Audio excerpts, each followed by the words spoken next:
Tonight, we're diving into the incredible story behind the building of the Panama Canal, a monumental engineering achievement that transformed global trade and reshaped the world. The canal's construction was a tale of vision, innovation, and human endurance, overcoming immense natural challenges and tremendous human cost. So, before we all get nice and comfortable, take a moment, if you haven't already, to like the video and subscribe to the channel. And don't forget to share the time and place from which you're watching. Now, let's embark on this fascinating journey through history, and we hope it helps you learn while you sleep. At the dawn of the 20th century, the world was gripped by an audacious vision to carve a passage through the narrow Isthmus of Panama, creating a waterway that would unite the Atlantic and Pacific Oceans. This was no mere construction project. It was a transformative idea with far-reaching geopolitical consequences, promising to shrink the globe and redefine maritime trade routes forever. For centuries, explorers and merchants had dreamed of such a canal. The perilous voyage around the southern tip of South America, Cape Horn, was long, treacherous, and costly. A shortcut through Central America would cut thousands of miles from journeys, saving time and lives. The Spanish had first imagined it during the Age of Conquest, and later, in the 19th century, advances in technology made the idea seem within reach. Yet, the Isthmus of Panama presented challenges unlike any other: dense jungle, mountainous terrain, heavy tropical rains, and a host of deadly diseases lurking in the shadows. The first attempt to build a canal through Panama began under the French in 1881, led by the visionary engineer Ferdinand de Lesseps, who had masterminded the Suez Canal. However, the Panama project proved infinitely more difficult. Unlike the flat deserts of Egypt, Panama's terrain was rugged and unforgiving. Work was plagued by landslides, floods, and the relentless grip of yellow fever and malaria, diseases then poorly understood but devastating in their toll. Thousands of workers, many of them immigrants from the Caribbean and beyond, toiled under brutal conditions. Laborers faced back-breaking work, inadequate shelter, scarce food, and little medical care. The death toll mounted, with tens of thousands succumbing not just to accidents, but to the invisible enemy of tropical illness. The French effort, mired in financial mismanagement and scandal, collapsed in bankruptcy by the late 1880s, leaving behind unfinished tunnels and a trail of human suffering. Yet the dream would not die. At the turn of the century, the United States recognized the strategic and commercial importance of a canal connecting its east and west coasts, a way to project naval power and boost economic growth. But geopolitical realities complicated the task. Panama was part of Colombia, and the U.S. faced diplomatic hurdles in securing rights to build and control the canal. In 1903, a dramatic turn of events changed history. The United States backed a Panamanian independence movement, and with American naval support, Panama declared independence from Colombia. Almost immediately, the new nation signed a treaty granting the U.S. the rights to build and administer the Panama Canal Zone. The responsibility now passed to the United States, but the challenges ahead remained daunting. The terrain was treacherous, the climate oppressive, and the diseases had to be conquered anew. Yet, American engineers brought new resources, knowledge, and determination.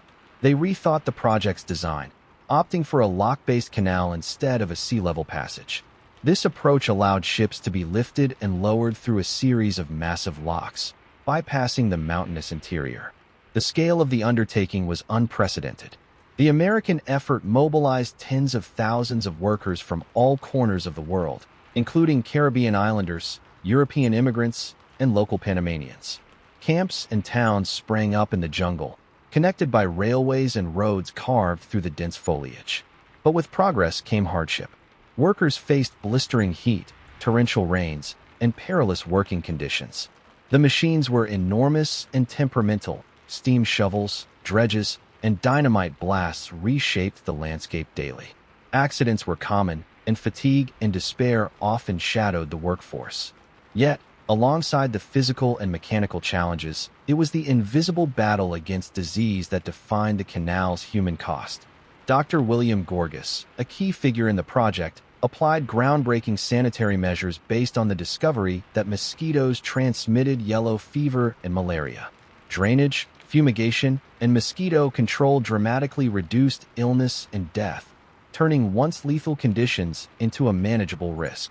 By 1914, after more than 3 decades of effort by two nations and the sacrifice of thousands of lives, the Panama Canal was completed. The Great Waterway was opened to the world, forever altering the course of global trade and military strategy. The canal was an engineering marvel, a triumph of human ingenuity against nature's obstacles. But it was also a monument to human cost. Countless lives lost to disease, exhaustion, and the unforgiving jungle. The Panama Canal stands as a testament to ambition and endurance, a reminder of the price paid to connect two oceans and bring the world closer together. The collapse of the French Panama Canal Company in the late 1880s left behind a tangled legacy of unfinished works, financial ruin, and thousands of lives lost to the unforgiving tropical environment. Yet despite this colossal failure, the idea of a canal cutting across the Isthmus of Panama remained too critical to abandon. It was a challenge that beckoned nations to test their engineering prowess and strategic will. When the United States took over the project in 1904, they inherited not only the abandoned French machinery and excavations, but also a vast and hostile jungle environment filled with hidden dangers. The new administration faced a daunting task: to learn from the French mistakes and complete a canal that would serve both commercial and military purposes for generations. One of the earliest lessons was to rethink the canal's design entirely. The French had aimed for a sea-level canal, envisioning a direct waterway that would cut through the isthmus as the Suez Canal did through the desert. But Panama's geography was far more complex. The mountainous terrain, particularly the Continental Divide, posed a tremendous obstacle. A sea-level canal would have required enormous excavation, far beyond what was practical at the time. American engineers, led by John Frank Stevens and later by George Washington Goethals, decided on a lock-based canal. This design would create an artificial lake, Gatun Lake, behind a dam that would raise ships up 85 feet above sea level to cross the Continental Divide, then lower them back down on the other side through a series of massive locks. This approach, while complex, would minimize excavation and allow control over the water flow and elevation, critical for safe navigation. This engineering shift was a turning point in the canal story. But the true challenge lay in execution, and for that, the United States needed a workforce capable of enduring the harsh conditions, mastering difficult machinery, and working with relentless determination. The workforce was as diverse as the project was vast. Thousands of laborers arrived from the Caribbean islands, particularly Barbados, Jamaica, and Martinique. Their resilience and experience working in tropical climates proved invaluable. Immigrants from Europe, including Italians, Greeks, and others, also joined the labor force, as well as local Panamanians and people from other parts of Central America. Work camps quickly grew into bustling communities, with housing, schools, and hospitals constructed to support the large population. However, the living conditions were often rudimentary, especially in the early years. Overcrowding, poor sanitation, and the spread of disease were persistent problems. Despite improvements, life for many workers remained precarious, filled with backbreaking labor and constant exposure to tropical illnesses. Among the most critical figures in improving conditions was Dr. William C. Gorgas. Building on earlier discoveries by Walter Reed and others, Gorgas implemented aggressive public health measures to combat yellow fever and malaria, which had devastated the French workforce and continued to threaten the Americans. He orchestrated massive mosquito eradication campaigns, draining standing water, fumigating buildings, screening windows, and educating the population on disease prevention. These efforts, though slow and difficult, dramatically reduced mortality rates. Where tens of thousands had died during the French attempt, American fatalities dropped significantly as the canal project progressed. The battle against disease was as vital as any engineering feat on the construction site. Meanwhile, the machinery roared to life across the isthmus. Steam shovels and dredges clawed at the earth, removing millions of cubic meters of soil and rock. The Calabar Cut, a narrow and treacherous stretch through the Continental Divide, became the project's most dangerous and famous section. Landslides, floods, and accidents regularly set back progress, demanding constant vigilance and ingenuity from engineers and workers alike. Every day, crews risked their lives to clear earth, blast rock with dynamite, and maintain the growing network of railways that hauled debris away from the canal zone. Accidents were common. Flooded tunnels, crushing machinery, and cave-ins claimed many lives, often among the least visible laborers. Yet, amid the difficulties, the canal slowly took shape. Massive concrete locks rose from the jungle, steel gates as tall as buildings were fabricated and assembled, and the enormous Gatun Dam was constructed, forming the artificial lake that would make the canal possible. The human stories behind this massive endeavor were countless. Workers endured isolation from families, cultural clashes in the melting pot of the canal zone, and the emotional strain of hazardous labor.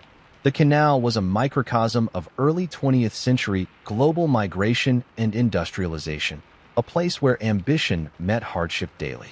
Politically, the canal represented more than an engineering project. It was a symbol of American power and influence in Latin America. The U.S. controlled the canal zone, a strip of land 10 miles wide, effectively creating a sovereign zone under American jurisdiction.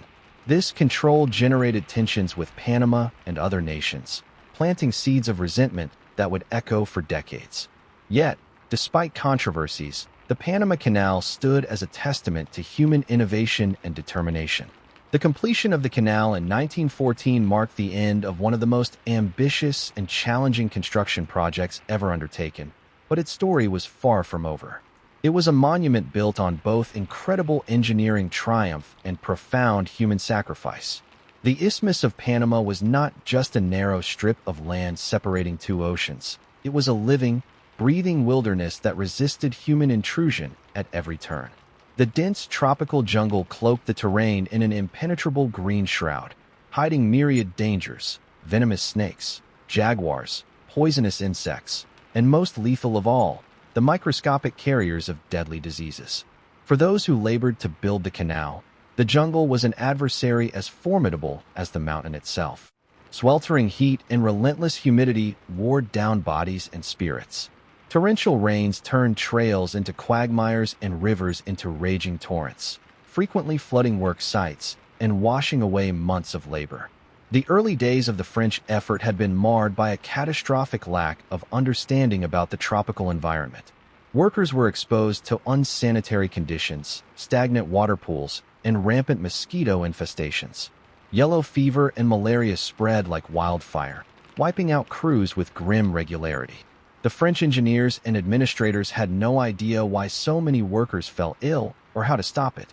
Their failure to control disease led to massive loss of life and eventual abandonment of the project. When the Americans arrived, they knew that success would require not only engineering genius, but also mastery over the invisible enemy that had decimated the French effort. The man charged with this immense task was Dr. William Gorgas, a physician who had previously led successful mosquito control campaigns in Havana, Cuba. Gorgas applied the groundbreaking research that had identified the mosquito as the vector for yellow fever and malaria. His campaign was monumental in scope and unprecedented in its systematic approach.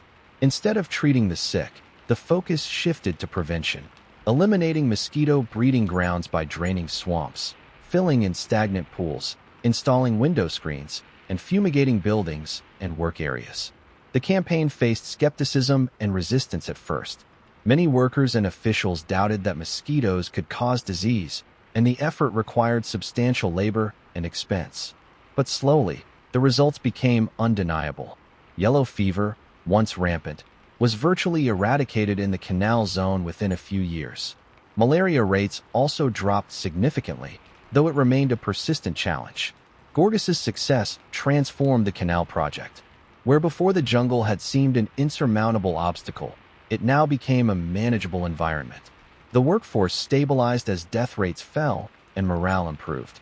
Hospitals were built, staffed with trained medical personnel, ready to treat injuries and illnesses promptly. But disease was only part of the story. The jungle also exacted its toll through the daily dangers of the work itself. The machinery used was immense and powerful, yet often unwieldy in the muddy, uneven terrain. Steam shovels, giant mechanical beasts, could rip through earth and rock, but were prone to breakdowns and accidents. Dynamite blasts, essential to clearing rock, were risky undertakings. Misfires, premature explosions, and flying debris caused frequent injuries. The Calabar Cut, the narrow gorge blasted through the Continental Divide, became infamous for frequent landslides, sometimes burying men and equipment beneath tons of earth. Workdays were long, and safety measures minimal by modern standards. Workers faced the constant risk of crushed limbs, broken bones, or death from falls or equipment malfunctions. The Canal Zone became a dangerous place where human error, nature's fury, and mechanical failures combined to create a perilous working environment. Beyond the physical dangers, the workforce contended with psychological strain. Many laborers were far from home, isolated in a foreign land with unfamiliar customs and languages. The melting pot of nationalities and cultures sometimes led to tensions and conflicts, complicating management efforts. Living quarters ranged from crude shacks to basic barracks, with sanitation varying widely. The threat of disease lingered despite the health campaigns, and outbreaks of illnesses like dysentery and influenza periodically swept through camps. Amid these hardships, stories emerged of courage and camaraderie. Workers formed bonds across cultural divides, sharing meals, music, and stories. The canal camps became vibrant communities, even if forged in adversity. Their labor and resilience laid the foundation for one of the greatest engineering achievements of the age. The human cost of the canal's construction was staggering. Estimates suggest that over 25,000 workers died during the project's history, French and American efforts combined. Many of these deaths resulted from disease, others from accidents or exhaustion. Yet, for all the loss, the canal was completed. Its locks and dams harnessed the wild rivers and mountains. Its channels cut through the heart of the jungle. The great steel gates stood ready to raise and lower ships through the new waterway. The Panama Canal was a testament to the intersection of human ambition, technological progress, and the harsh realities of nature. It changed the map of the world, but it also bore the imprint of countless lives sacrificed in its making. The Panama Canal was not merely a waterway. It was a colossal engineering marvel that pushed the boundaries of human ingenuity and industrial capability. The challenges it presented were unprecedented, taming a wild jungle landscape, reshaping mountains, controlling mighty rivers, and constructing massive locks and dams. Each element of the canal's construction demanded creative solutions and relentless effort. Central to the canal's design was the Gatun Dam, an enormous structure built across the Chagres River to create Gatun Lake, the largest man-made lake in the world at the time. The dam was not just a barrier to floodwaters. It was a vital component of the canal's lock system. By raising water levels, the lake allowed ships to be lifted high above sea level to cross the Continental Divide. Constructing the Gatun Dam was a massive undertaking. Millions of cubic meters of earth and rock were hauled into place by a fleet of steam shovels and railroad cars. The dam's core was made of concrete, reinforced with layers of clay to ensure watertightness. The project required precise coordination, enormous manpower, and innovative construction techniques. The creation of Gatun Lake flooded a vast area of jungle, transforming the landscape dramatically. The lake itself became a reservoir controlling water flow for the locks and providing a navigable channel for ships crossing the isthmus.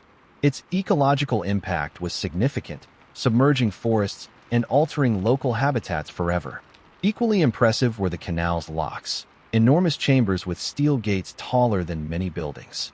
These locks were engineering masterpieces designed to raise and lower vessels over 85 feet in a controlled, safe manner.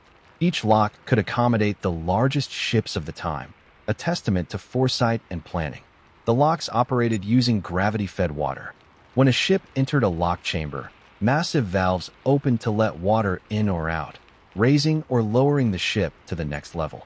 The system required precision engineering to maintain water balance and prevent damage to vessels or the structure itself. The construction of these locks tested the limits of materials science and mechanical engineering.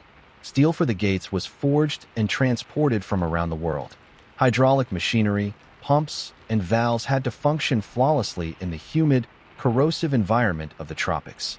Among the most challenging sections was the Calabar Cut, a narrow, winding channel blasted through the Continental Divide. Excavating the cut meant removing over 100 million cubic meters of earth and rock, a staggering volume that required a vast fleet of machinery and workers. The Calabar Cut was plagued by frequent landslides. The unstable geology and heavy rains caused slopes to collapse regularly, burying equipment and workers. These landslides delayed progress repeatedly and demanded continuous redesign of slopes and drainage systems. The management of excavation was a feat in logistics. Narrow-gauge railways crisscrossed the zone, hauling debris away from the cut to dumping sites in the ocean or nearby valleys. The muck trains became an iconic image of the canal's construction, endless lines of railcars laden with earth moving tirelessly day and night. Beyond the physical construction, the canal's builders faced enormous administrative challenges. Coordinating thousands of workers, maintaining equipment, ensuring supply chains, and managing health efforts required a vast organizational network. General George Washington Goethals, appointed chief engineer in 1907, was crucial in bringing the project to completion. A military officer with a background in engineering, Goethals brought discipline, efficiency, and pragmatic problem-solving to the canal's administration.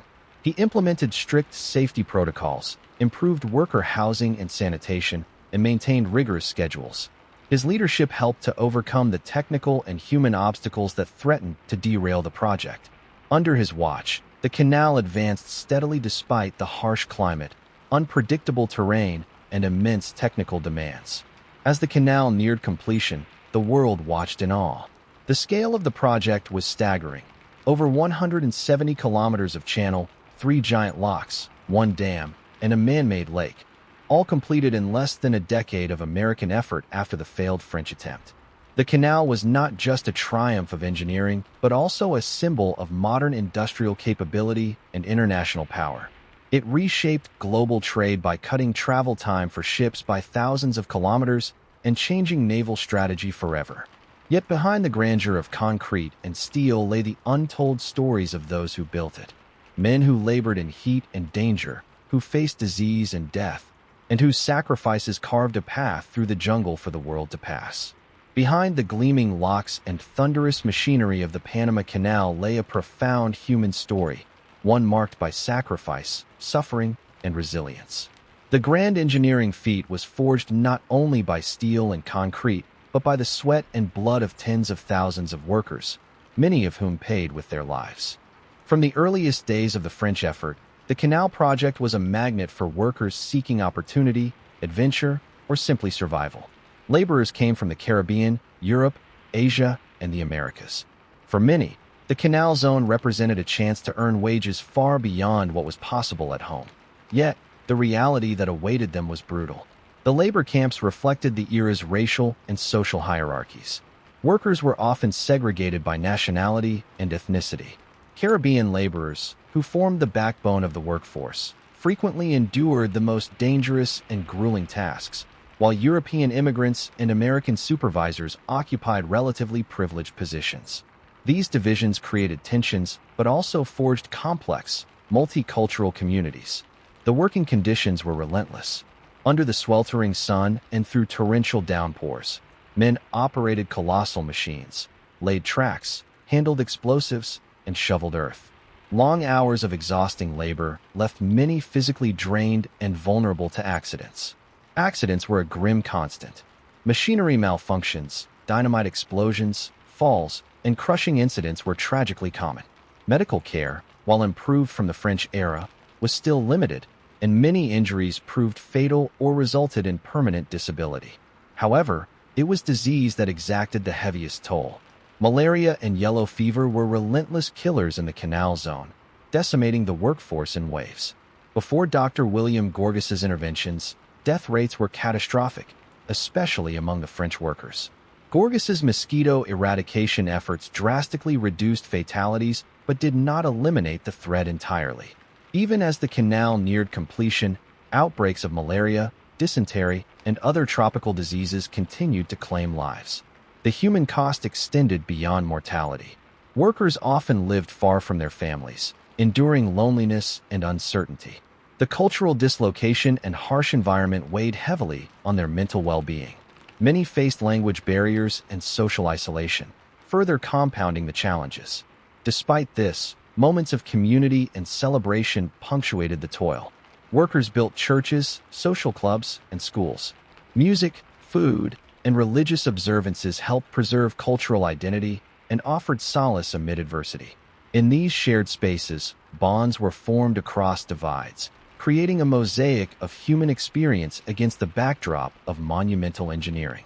Women played vital, yet often overlooked roles. Though the workforce was predominantly male, women maintained homes, cared for the sick, and sustained communities. Their labor, both visible and invisible, contributed to the project's social fabric. The official death toll from the American Canal construction is estimated at over 5,600 workers, with total fatalities from French and American efforts combined reaching around 25,000. These numbers represent more than statistics. They are lives cut short, families affected, and dreams deferred. The sacrifices made at Panama were recognized by some contemporaries, but many workers' stories faded into obscurity. Their contributions were often overshadowed by the celebration of the canal's technical achievements and geopolitical significance. Yet, it is impossible to separate the canal's triumph from the price paid by those who built it. The monument stands as a reminder that great achievements often come with great human cost. The canal transformed global trade and military strategy, but it also reshaped the lives of countless individuals who labored in the heat and danger of the jungle. Today, memorials and historical studies strive to honor the diverse workforce and acknowledge their struggles. Their endurance and determination are integral to the canal's legacy, reflecting the complex interplay between progress and human resilience. The story of the Panama Canal is thus twofold: a narrative of unparalleled engineering success and a sobering tale of human sacrifice. It embodies the tension between ambition and cost, innovation and endurance, vision and reality. As ships continue to pass through the canal, connecting oceans and continents, the silent memory of those who made it possible lives on, etched into the very fabric of this extraordinary waterway. The completion of the Panama Canal in 1914 was not just an engineering marvel. It was a geopolitical game-changer that reshaped the balance of power and international trade for the 20th century. The canal's strategic importance was immediately apparent, providing a critical shortcut between the Atlantic and Pacific Oceans, dramatically reducing maritime travel time. For the United States, the canal was a symbol of emerging global influence and a vital asset for projecting naval power. Before the canal, the U.S. Navy had to sail around Cape Horn to move ships between its east and west coasts, a journey of over 13,000 miles. The canal cut this to roughly 5,000 miles, enabling rapid deployment of naval forces and commercial fleets alike. This strategic advantage became especially clear during World War I and subsequent conflicts, where control of the canal was essential for military logistics. The United States maintained exclusive control over the Canal Zone, a strip of land roughly 10 miles wide that ran along the canal, ensuring security and operational control. However, this control was not without controversy. Panama's sovereignty was compromised, and resentment simmered over American dominance in the region. The Habeas Treaty of 1903, which granted the U.S. rights over the Canal Zone, was viewed by many Panamanians as an imposition that sacrificed their national interests. Throughout the 20th century, Panama struggled to regain full control of the canal and its surrounding territory. The U.S. presence sparked tensions, protests, and negotiations that reflected broader themes of imperialism and self-determination. The canal also revolutionized global commerce. Shipping companies could now move goods more efficiently and cheaply between East Asia, the Americas, and Europe. This boost to trade facilitated economic growth worldwide and accelerated globalization. The canal fostered new maritime routes, reshaping ports and trade hubs across continents. Cities like New Orleans, Miami, and San Francisco grew in importance, benefiting from increased access to global markets. Similarly, Asian economies gained improved connections to Western markets. Yet, the canal's construction and control also stirred diplomatic complexities. Its strategic location made it a focal point during periods of international tension. Countries recognized that control of the canal meant leverage over global shipping lanes, a fact that would influence foreign policy decisions for decades. The canal's existence influenced military planning, trade agreements, and diplomatic alliances. During World War II, for instance, the U.S. fortified the canal zone, recognizing its vulnerability to attack and its critical role in supplying Allied forces across oceans. Post-war, the canal remained a symbol of American technological achievement and geopolitical reach. It also became a flashpoint in U.S.-Latin American relations, highlighting tensions between regional sovereignty and superpower interests. In the latter half of the 20th century, Panama's push for sovereignty culminated in the Torrijos-Carter Treaties of 1977. These agreements stipulated the gradual transfer of control of the canal from the United States to Panama by the end of 1999, marking a significant shift in the canal's political status. The treaties reflected changing global attitudes toward colonialism and national self-determination. They also underscored the canal's enduring importance, not only as a physical link between oceans, but as a symbol of national pride and identity. Today, the Panama Canal remains a vital artery of global trade, handling thousands of ships annually. Its expansion in the 21st century, including the addition of new, larger locks completed in 2016, speaks to its ongoing relevance in an ever-evolving world. The story of the Panama Canal is thus inseparable from the story of 20th century geopolitics, where engineering, power, and human ambition intersected to shape history. While the Panama Canal itself was a colossal feat of engineering, the human dimension of the project was just as vast and complex. The thousands who labored in the sweltering tropics came from many backgrounds, cultures, and nations, each bringing their own stories of hardship, hope, and survival. The backbone of the workforce came from the Caribbean, with men arriving from islands such as Barbados, Jamaica, Martinique, and Trinidad.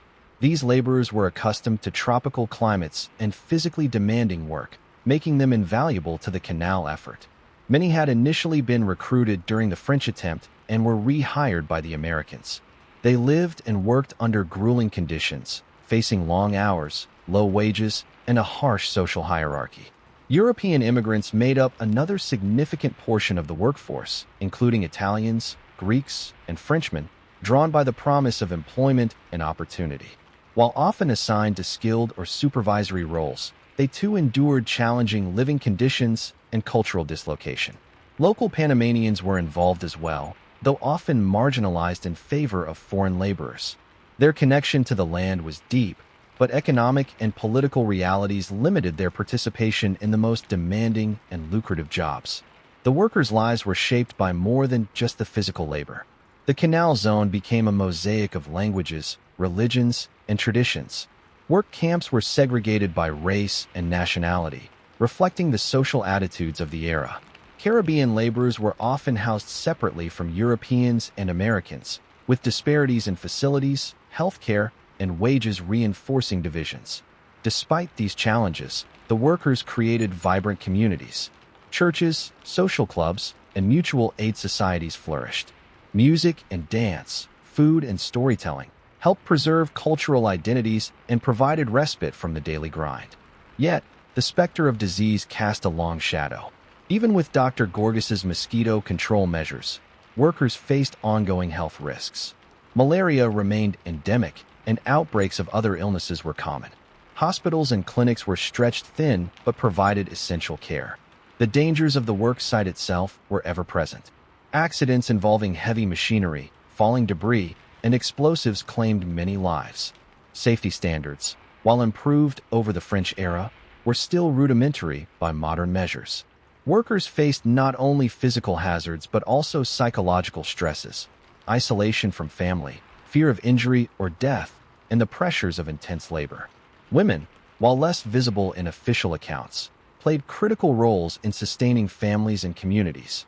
They provided care, ran households, and maintained cultural traditions. Their resilience added strength to the laboring populations. The legacy of the canal's workforce is both inspiring and sobering. Their labor was essential to the canal's success, yet many remained anonymous in history. Only in recent decades have historians and communities begun to recognize and honor their contributions. Monuments and museums today celebrate their courage and endurance, acknowledging the human cost embedded in this monumental achievement. The Panama Canal stands not only as a marvel of engineering, but as a testament to the diverse, hard-working people who made it possible. Men and women whose stories deserve to be remembered alongside the canal's steel and stone.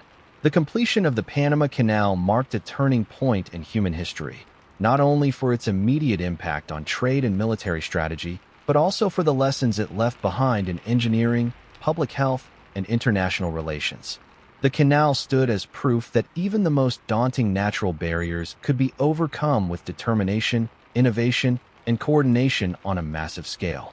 It showcased the power of new technologies, steam-powered machinery, concrete construction, and intricate hydraulic systems, integrated into an unprecedented project. But more than technology, the canal's success was a triumph of human organization. The American engineers and administrators learned from past mistakes, adapted strategies, and managed a multicultural workforce under challenging conditions. The leadership of figures like Goethals and Gorgas was critical in turning a near-impossible dream into reality. Public health advancements made during the canal construction had broader implications. Gorgas's mosquito control methods became a model for combating tropical diseases worldwide, influencing public health policies in many countries and saving countless lives beyond Panama. However, the canal's history also offers cautionary lessons about the costs of such grand endeavors. The high human toll, the tens of thousands of lives lost, underscores the ethical responsibilities tied to large-scale projects. It reminds us that behind every monument lies a complex human story. Politically, the canal illuminated the complexities of imperialism and sovereignty. The U.S. control over the canal zone sparked tensions that would last for decades, reflecting broader struggles over power, control, and respect among nations. The eventual transfer of the canal to Panama in 1999 symbolized a shift toward recognizing national autonomy and the importance of equitable international partnerships. Environmentally, the canal altered ecosystems, flooding vast tracts of jungle and changing the hydrology of the region. It is a reminder that even projects promising progress carry consequences for nature that must be considered. Today, the Panama Canal remains a vital artery of global commerce, adapting to modern challenges through expansions and technological upgrades. It stands as a bridge across oceans and cultures, connecting the world in ways its original builders could scarcely imagine. As ships traverse its locks, they pass through a corridor shaped by dreams, sweat, sacrifice, and vision, a testament to human potential and its limits. The story of the Panama Canal endures not just as a tale of engineering, but as a reflection on ambition, resilience, and the intertwined destinies of peoples and nations. The Panama Canal's construction did more than reshape geography and global trade. It left a profound cultural imprint on Panama and the world. The Canal Zone became a melting pot where people from many nations, languages, and cultures converged, forging new identities and communities amidst the struggle. For Panama itself, the canal was a double-edged sword. It brought economic opportunity, infrastructure development, and global attention. Yet, the U.S. control over the Canal Zone often felt like a colonial imposition, fostering feelings of nationalism and a desire for self-determination. The canal and its zone became central to Panama's national identity and political history. The diverse workforce created vibrant cultural enclaves, particularly Caribbean communities whose traditions in music, food, and religion enriched the region's cultural tapestry. These influences remain visible today in Panama's culture. Memories of the canal's construction are preserved in stories passed down through generations, in literature, and in commemorations. The canal is celebrated as a symbol of progress, but also remembered as a site of sacrifice and endurance. Internationally, the canal inspired awe and curiosity. It became a symbol of human ingenuity and industrial might, studied in engineering schools and admired worldwide. At the same time, its story sparked reflection on the ethics of empire, labor rights, and the costs of modernization. The canal's legacy continues to influence conversations about development, sovereignty, and human dignity. As Panama took full control of the canal in 1999, the nation embraced the waterway as its own treasure, a symbol of resilience and sovereignty. The canal's history, marked by hardship and achievement, remains a vital thread in Panama's national fabric. The story of the Panama Canal lives on, a testament to the power of human ambition and the enduring quest to connect the world. The Panama Canal stands today not only as a monumental achievement of engineering, but also as a profound reminder of the intertwined nature of human ambition, technological progress, and sacrifice. Its history is a tapestry woven with innovation and perseverance, but also with hardship and loss. The canal reshaped global commerce, transforming maritime travel by drastically shortening routes between the world's great oceans. It became a keystone of international trade and military strategy, influencing geopolitics for more than a century.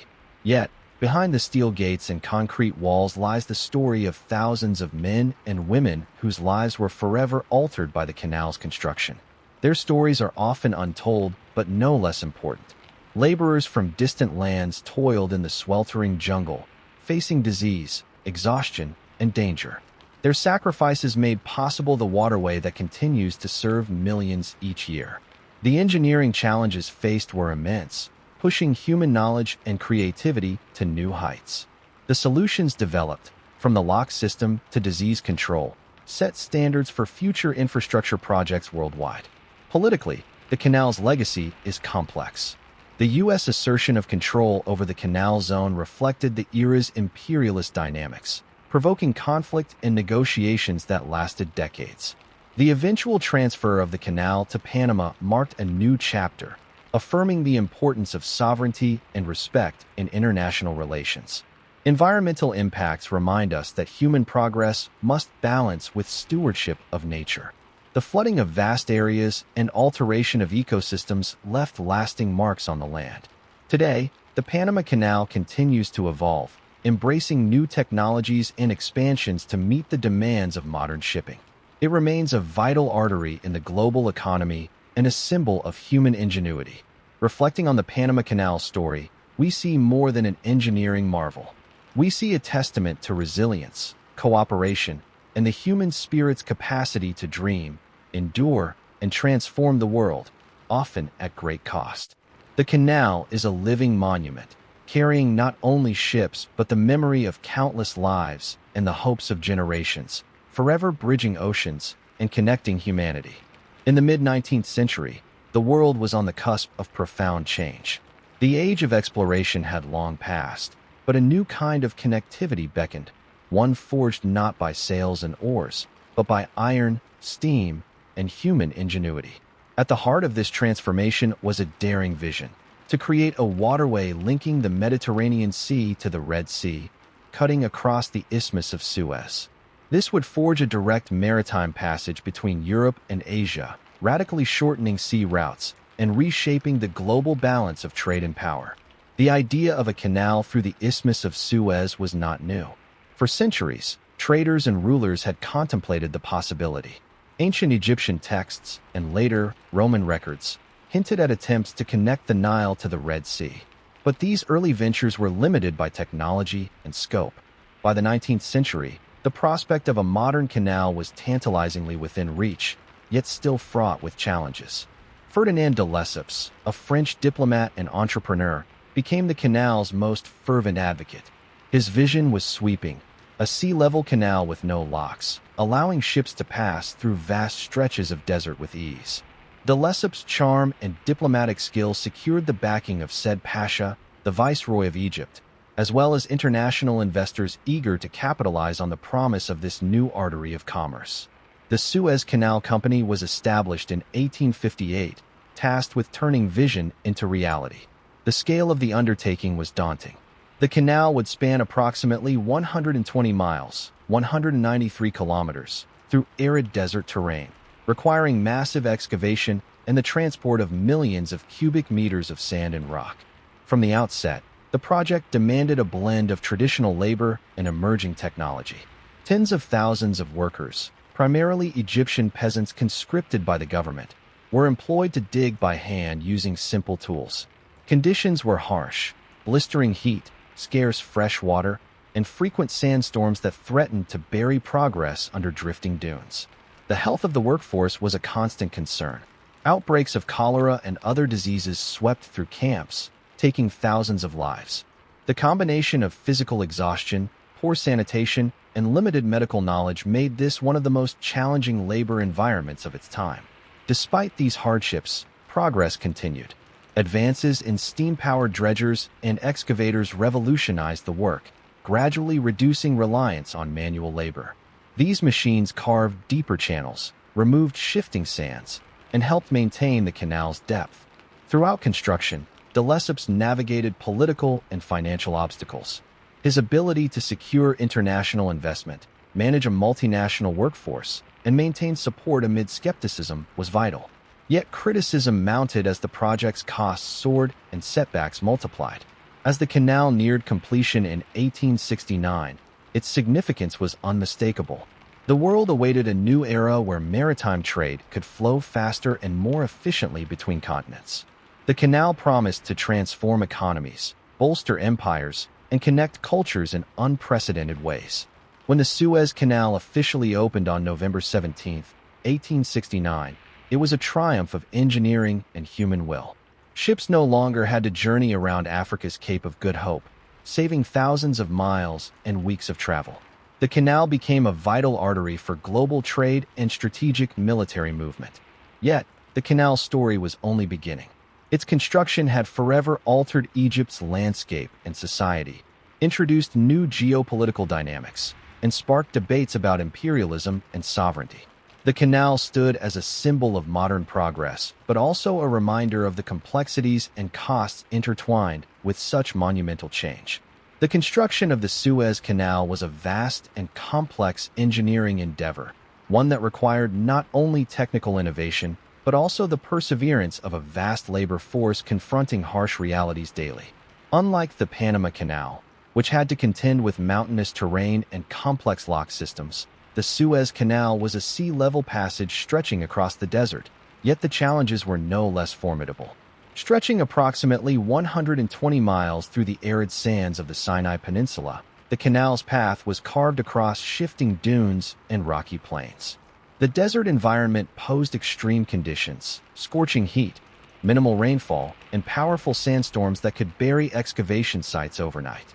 This unforgiving climate tested the limits of workers and machines alike. The labor force was predominantly composed of Egyptian peasants, many of whom were conscripted into service by the government. These workers endured long hours of grueling manual labor with simple tools like shovels and picks. They toiled under the blazing sun, often for minimal wages, far removed from their homes and families. The work was exhausting, dangerous, and relentless. The human cost was significant. Cholera, dysentery, and other diseases swept through the labor camps, exacerbated by poor sanitation and limited medical care.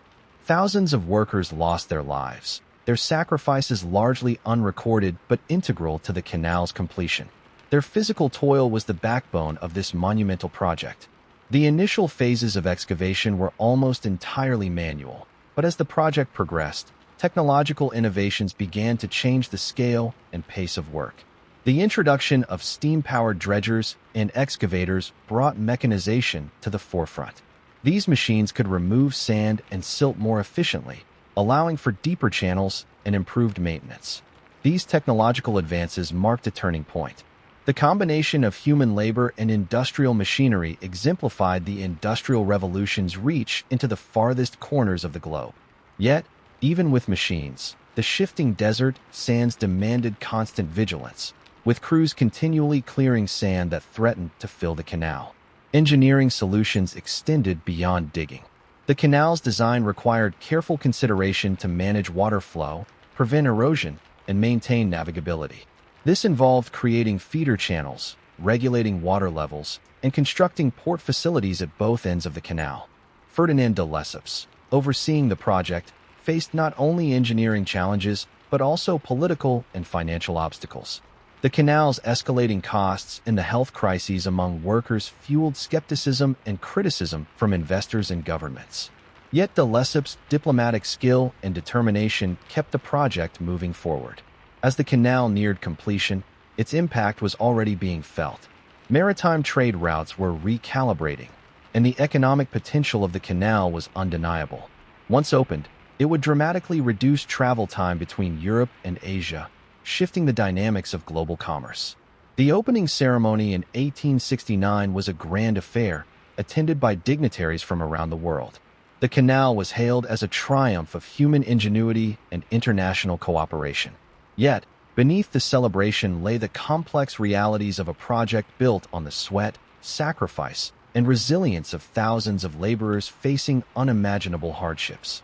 The Suez Canal's construction was thus a story of contrasts, a marvel of technology and ambition, shaped by the relentless efforts of individuals who labored under brutal conditions. Their legacy endures beneath the canal's shimmering surface, a reminder of the human spirit that makes such monumental achievements possible. The completion of the Suez Canal in 1869 was not just a triumph of engineering and labor. It profoundly reshaped global geopolitics and trade. The canal transformed the world map by linking the Mediterranean Sea directly to the Red Sea, enabling ships to bypass the long and treacherous route around Africa's Cape of Good Hope. This shift had wide-reaching consequences for nations, empires, and economies. For the British Empire, the canal was a lifeline. It dramatically shortened the journey from Britain to its colonial possessions in India and the Far East, securing quicker movement of troops, goods, and communications. This strategic advantage heightened British interest in the canal and its surrounding region. France, as the canal's primary developer and financier, saw the project as a symbol of national pride and technological leadership. French engineers and investors played key roles in the canal's construction and early operation, intertwining France's destiny with the canal's future. The canal quickly became a focal point of international rivalry. Although Egypt was nominally sovereign, much of the canal's control and profits rested in European hands. This imbalance sowed tensions that would eventually lead to direct foreign intervention. In 1875, Britain purchased a majority stake in the Suez Canal Company, strengthening its influence. This purchase foreshadowed deeper British involvement in Egypt and the region, culminating in military occupation in 1882 to secure control over the canal and Egypt's government. The canal's importance extended beyond commerce. It became a geopolitical choke point. Control over the canal meant influence over the passage of naval forces and commercial fleets, making it a strategic asset in conflicts and diplomacy worldwide. Throughout the late 19th and early 20th centuries, the Suez Canal was central in imperial power plays, serving as a critical juncture in events such as World War I and World War II. The canal's security was vital for the Allies, and its defense shaped military strategy across multiple theaters. The canal's role in global trade was transformative. It accelerated globalization by facilitating faster and cheaper shipping, connecting markets, cultures, and economies across continents. Cities near the canal flourished as ports and commercial hubs, contributing to regional development. However, the canal also became a symbol of colonial domination and resistance. Egypt's struggle for sovereignty over the canal culminated in the Suez Crisis of 1956, when President Gamal Abdel Nasser nationalized the canal. The subsequent invasion by Britain, France, and Israel ended in international pressure forcing withdrawal, but marked a turning point in decolonization and Middle Eastern politics. Today, the Suez Canal remains one of the world's busiest shipping lanes, its importance undiminished by time.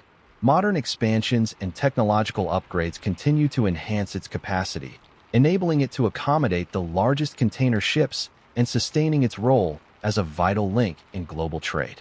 The canal story reveals how a single engineering project can ripple through history, transforming economies, altering geopolitics, and shaping cultural interactions across the globe. It stands as a testament to human ambition and the complex interplay of power, technology, and resilience. While the Suez Canal is celebrated as an engineering marvel and a transformative force in global trade, its story is incomplete without recognizing the human dimension, the lives of the thousands of workers whose labor brought the canal into being. These men, largely Egyptian peasants conscripted into service, endured extraordinary hardships, often forgotten in grand historical narratives. The laborers worked long hours in scorching desert heat, wielding simple tools such as shovels and picks. Their efforts were physically demanding, from digging trenches to clearing sand that constantly threatened to reclaim the canal's course. These workers faced relentless exhaustion, harsh discipline, and minimal pay, all while battling the unforgiving environment. Health conditions were dire. Cholera and other diseases spread rapidly through crowded camps lacking adequate sanitation and medical care. Death rates were high, and families were often torn apart by loss.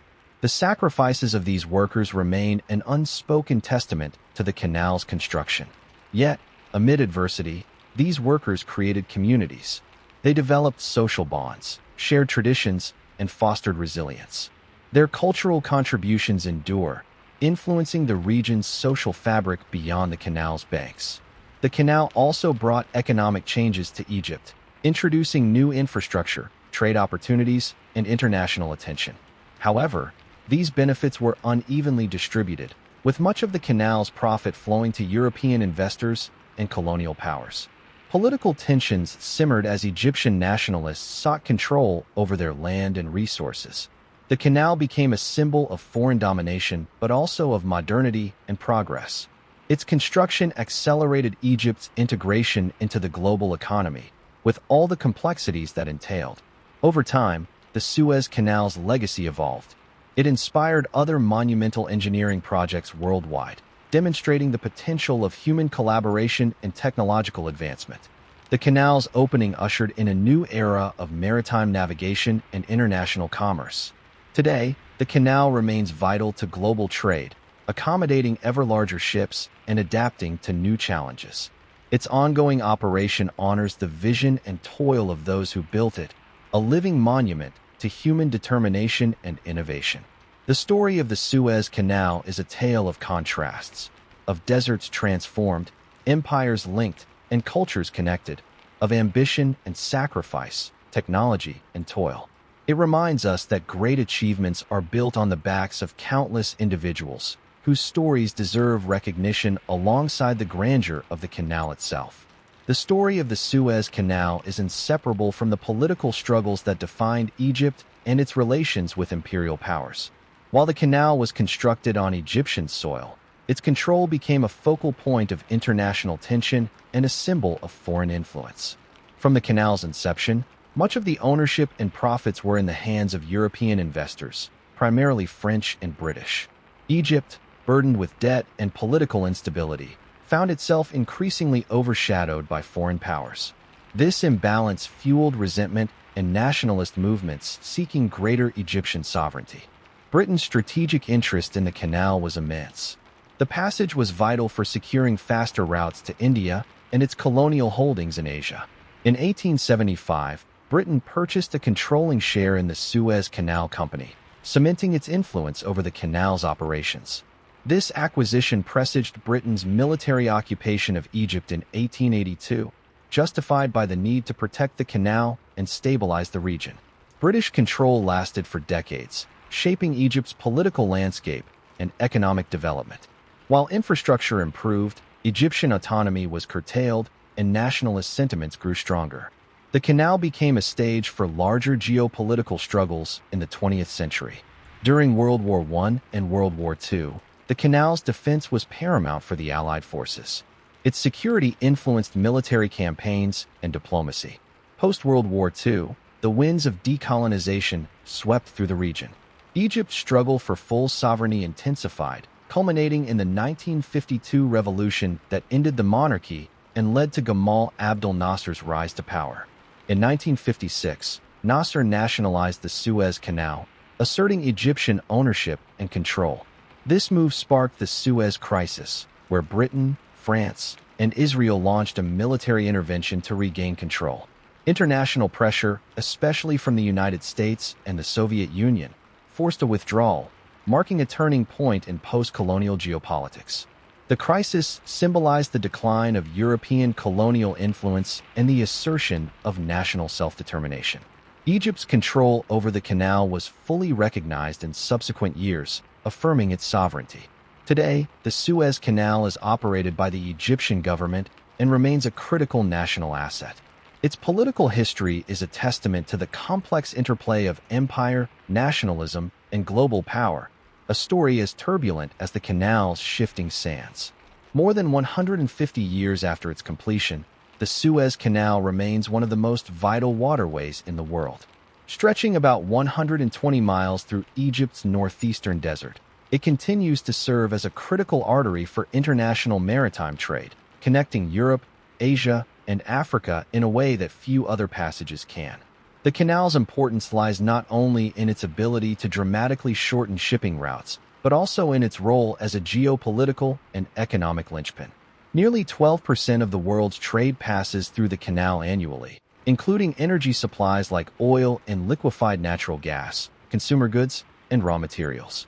Its uninterrupted operation is crucial for the global economy.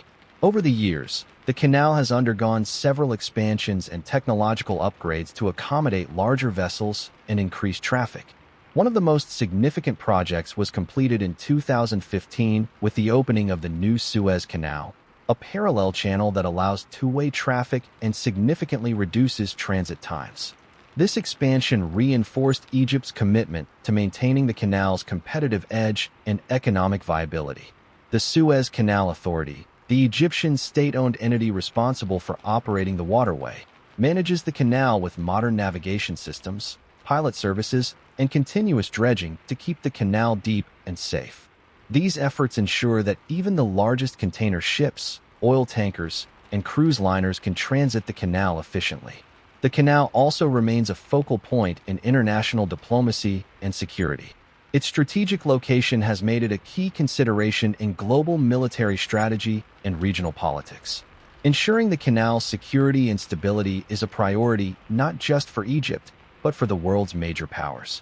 Despite its enduring significance, the canal has faced challenges. Events such as the 2021 blockage of the canal by the massive container ship Ever Given highlighted the vulnerabilities of such a crucial passage. The incident caused significant disruption to global supply chains and underscored the canal's central role in international trade. Environmental concerns also shape the canal's future. The region's delicate ecosystems require careful management to balance economic activity with sustainability. Efforts are ongoing to monitor and mitigate environmental impacts while supporting economic growth. The Suez Canal today stands as a testament to human vision and resilience. From a bold 19th-century dream to a modern engineering marvel, it continues to connect continents, cultures, and economies. Its history, marked by ambition, struggle, and transformation, reminds us of the power of human determination to reshape the world. As ships pass through its waters daily, the canal carries not just cargo but the legacy of those who built and fought to control it, and the ongoing story of global interconnectedness it enables.